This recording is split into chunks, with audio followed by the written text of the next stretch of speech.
Hello everyone, welcome to Rome Tech. Today we will be discussing how to transfer your Google Authenticator codes to the Passwords app on your iPhone. Let's get started. First, open the Google Authenticator app on your iPhone. You'll need to unlock it using your iPhone passcode or Face ID. Once you're in, you should see all of your Authenticator codes. To transfer these codes, tap the hamburger icon in the top left corner. Then select Transfer Accounts, and then Export Accounts. You'll need to authenticate again using your passcode or Face ID.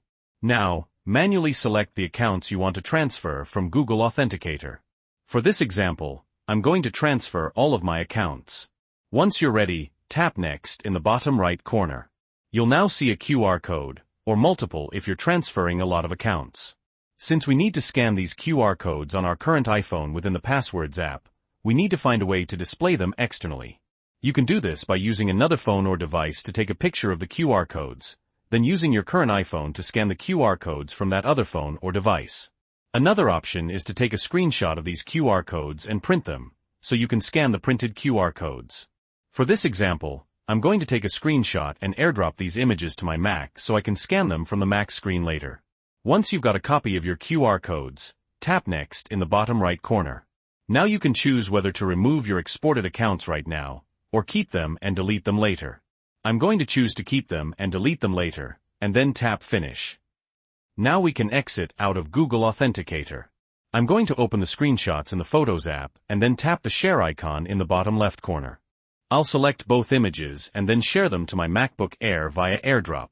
Okay, to import our new codes into the Passwords app, first open the application and unlock it with Face ID or your iPhone passcode. Tap the Codes option, then the plus button in the bottom right corner. Select Scan QR Code with Camera. It may ask for permission to use your camera. Tap Allow. Now find the QR codes that you are storing externally. In my case, they're on my Mac screen. Simply scan the QR codes. So that's QR code number 1. Now for this example, I'm going to tap Add Password under the Amazon QR code, and then add it to my existing Amazon password that's already in the Passwords app. However, if you don't have an Amazon password saved, tap the plus button in the top right corner and create a new Amazon password to store. Once we've entered the password label, username, and password itself, tap Save in the top right corner. And there you go. That QR code has been successfully added to our Passwords app and is now attached to our password, so we can autofill the next time we sign in. Just remember, if you have multiple QR codes, repeat the same process with the second QR code. And don't forget to delete the codes from Google Authenticator for security reasons. And that's how you transfer Google Authenticator codes to the Passwords app on your iPhone. If you found this video helpful, please leave a like, and if you have any questions or comments, leave them below. And don't forget to subscribe to Rome Tech for more helpful tutorials. Thanks for watching.